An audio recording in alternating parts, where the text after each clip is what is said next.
Welcome back, everybody, to the Gore Report. Today we got a special bike. This is a 2007 Kawasaki Ninja 500. This is actually my own bike that I got not too long ago. As a non-runner, just needed some carb cleaning and stuff. Didn't make any videos necessarily about doing all that work to it, but I wanted to make a video on this because coming up riding, this was one of the beginner bikes that just about everybody had. They didn't change the baby Ninjas for the longest time, the 250 and the 500. I've had both, obviously. Now with this one, I had a 250 for a little while some years ago that I bought and fixed up too. That's just kind of what I do on the side for fun, is I find bikes that are not working and fix them up. But wanted to make a video on this because I think that these are amazing beginner bikes. Not only pretty good looking bikes, you know, they get that sporty styling. They're plentiful, super cheap to buy and to work on.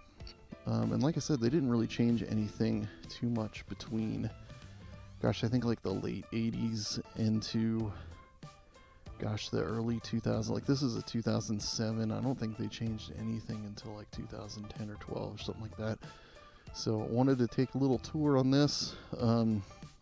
Pretty similar to the 250. So I think it kind of applies to both bikes, but just wanted to give a quick little video on what I think about these things and how they ride and all that stuff. Like I said, it's really good for a beginner.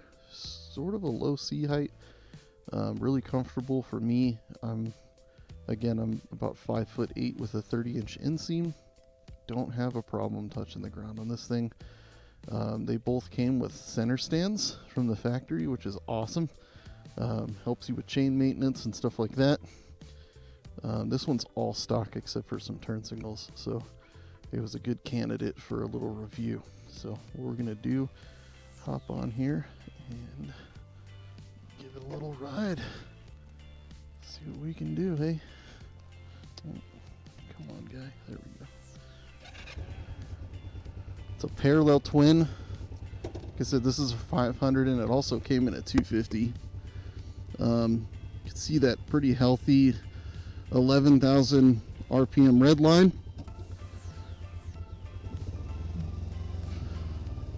These things are super happy to rev. They are water cooled, so you get a little temperature indicator, which is super cool. No gas gauge, but you kind of just manage it with your trip meter. And I always just thought these were so fun because when I was coming up, you know, getting into MotoGP, seeing guys riding sport bikes, this was like my entry into that. Not that it's the sportiest thing in the world, don't get me wrong, but they were rev happy and it's fun to just wring their neck a little bit. It gives you that sporting position. Obviously these got some risers on the bars here, so they're not like super low, so it's still comfortable if you want to get something that's a little sportier to, you know, commute on, that's cheap, because these things get incredible gas mileage. If you want, you know, just something to tool around on that's not too expensive, you could usually find these bikes for not a whole lot of money. And then, like I said, you can kind of wring them out a little bit and it's super fun.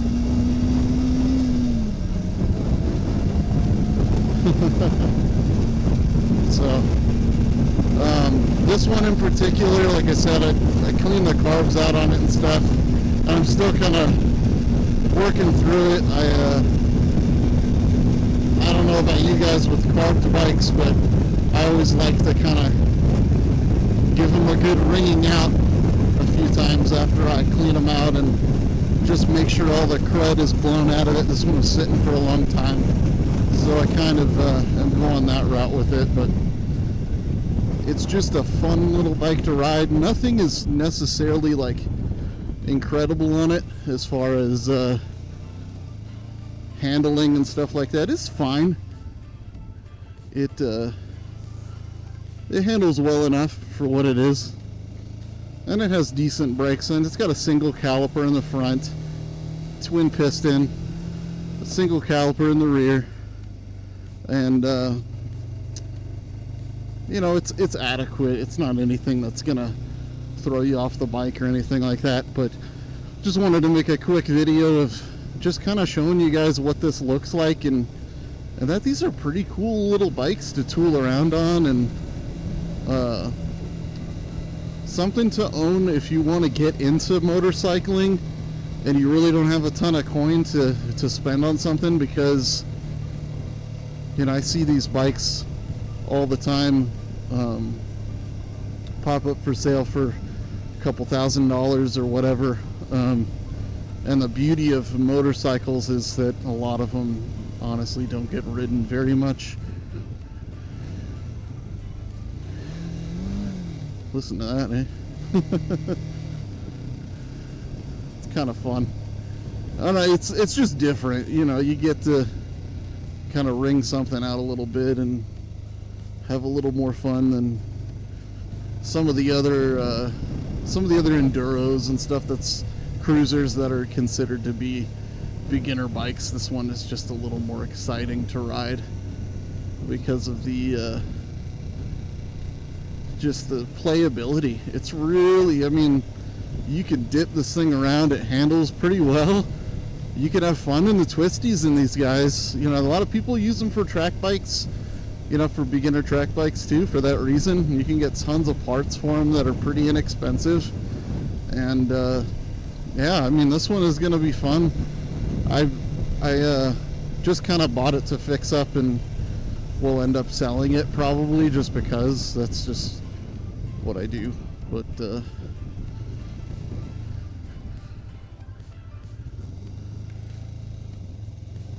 see here. Just cruising around the neighborhood a little bit, because you know, even over these bumps and stuff, it's really not too bad.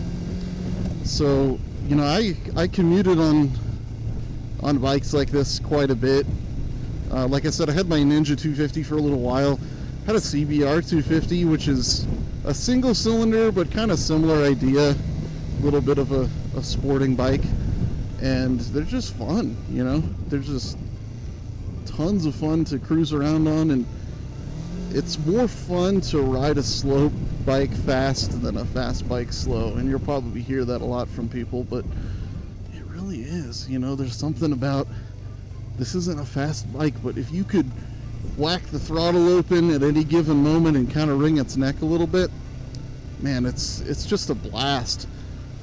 I would say, you know, honestly, faster than most people would need, and more fun than trying to ride a tame leader bike on the street, you know. So anyway, just wanted to give a quick little ride review and explanation of this bike, let everybody kind of see what it looks like and whatnot. But you know, that way, if somebody's looking for something that's a good beginner bike, they know, you know, this is a good option for them, the 500s and the 250s. So anyway, I'm gonna sign off and continue my ride for a little bit, but as always, don't forget to get out and ride, guys.